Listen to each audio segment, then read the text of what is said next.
Frères et sœurs en Jésus-Christ, le Seigneur soit avec vous. Évangile de Jésus-Christ selon saint Jean.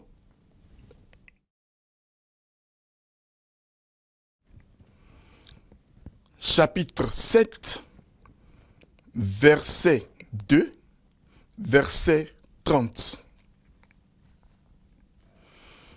La fête juive des Tentes approchait. Lorsque les frères de Jésus furent montés à Jérusalem pour la fête, il y monta lui aussi, non pas ostensiblement, mais en secret. La semaine de la fête était déjà à moitié passée quand Jésus monta au temple et se mit à enseigner. Quelques habitants de Jérusalem disaient alors, « N'est-ce pas lui qu'on cherche à faire mourir? Le voilà qui parle ouvertement et personne ne lui dit rien. » Les chefs du peuple auraient-ils vraiment reconnu que c'est lui le Messie? Mais lui, nous savons d'où il est. Or, lorsque le Messie viendra, personne ne saura d'où il est. Jésus, qui enseignait dans le temple, s'écria, « Vous me connaissez? Et vous savez d'où je suis? Je ne suis pas venu de moi-même, mais celui qui m'a envoyé dit la vérité, lui que vous ne connaissez pas. Moi, je le connais parce que je viens d'auprès de lui et c'est lui qui m'a envoyé. » On cherchait à l'arrêter, mais personne ne mit la main sur lui parce que son heure n'était pas encore venue. Acclamons la parole de Dieu.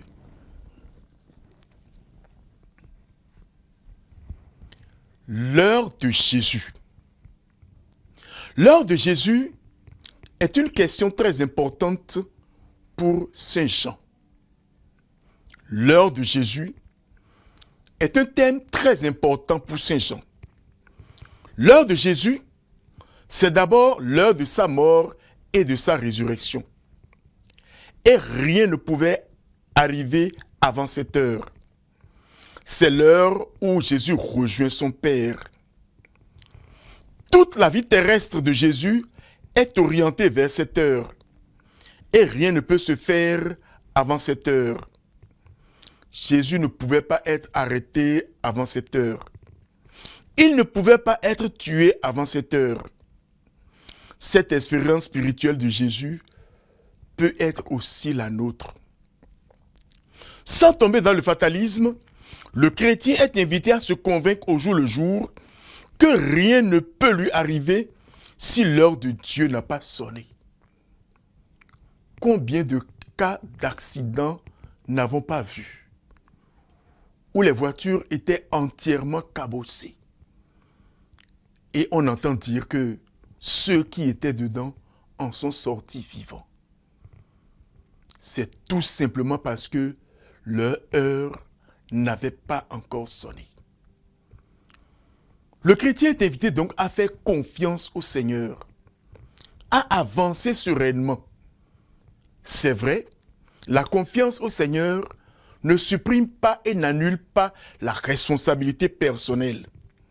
Mais le chrétien est invité à faire confiance au Seigneur, tout en prenant les dispositions que son jugement et sa conscience lui commandent. Cela doit raviver notre confiance dans le Seigneur et nous motiver à toujours avancer, quelles que soient les circonstances.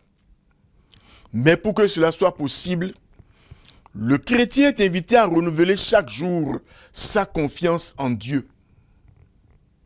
Renouveler chaque jour sa confiance en Dieu. Adiutorium nostrum in nomine Domini, qui fecit celum et terram.